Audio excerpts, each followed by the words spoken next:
So this is our last discussion board for the semester, and we have a few questions that are in place so that we can kind of wrap up, kind of have some closing thoughts, reflection on the semester and some topics. And the first question is, what are you taking away from this course?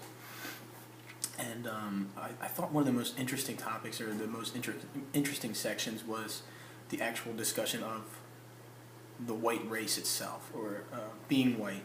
And the video that we watched kind of talking about how it was created to almost as like a little carrot to put in front of people to think that you're eventually going to be on the same page as the as those individuals that hold power, or a dream or a perception, and I thought that was a really interesting section, at least for myself.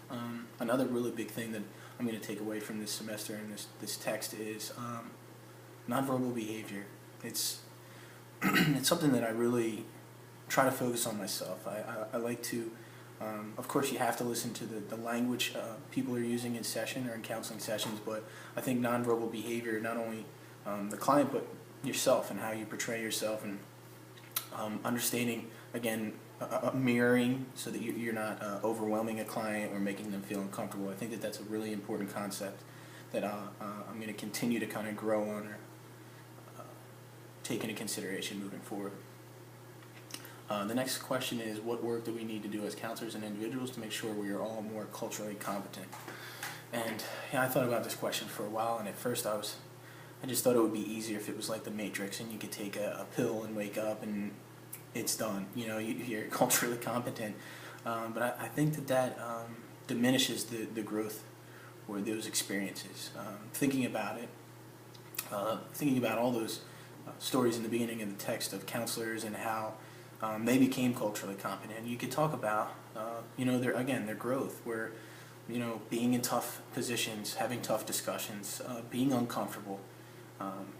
It builds on it. It makes it more meaningful, I think. I think it actually makes the idea of becoming culturally competent, or becoming at least to the highest point you can, because I think of it as self-actualization. It's a very hard concept for anybody to truly get to, but I think that those are all important, and if it was just as easy as taking a pill, again, it takes away from the real idea of it. It takes away from how strong that actually is.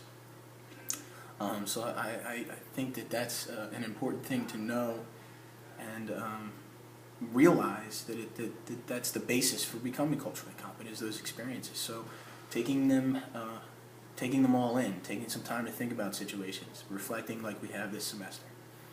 What worries you about your own ability to be culturally sensitive to everyone you work with? This is a really hard question, and the reason it is because there's such a fine line of being stereotypical or actually utilizing observable behaviors, and knowing how to balance the two. It's hard. It's hard, and I struggle with that because I'm a person that overanalyzes every single thing that I say, overanalyzes every interaction that I have, and I spoke a lot this semester about feeling uncomfortable and not sure about yourself as a white male, because you don't want to offend anyone, and I truly mean that when I say that. I struggle with it sometimes, but I do feel like this semester, and with the text and the projects and the papers and the reflection and the discussion boards, has made me better.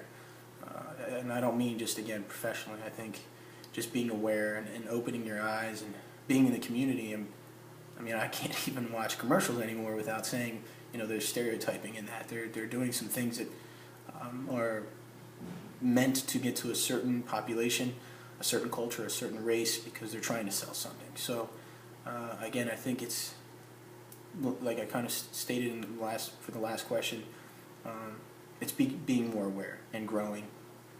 And maybe you may never reach that highest level of culturally competent, but if you can get to the highest level you can, I think that that's important. So it's been a great semester, and everyone, good luck on your final.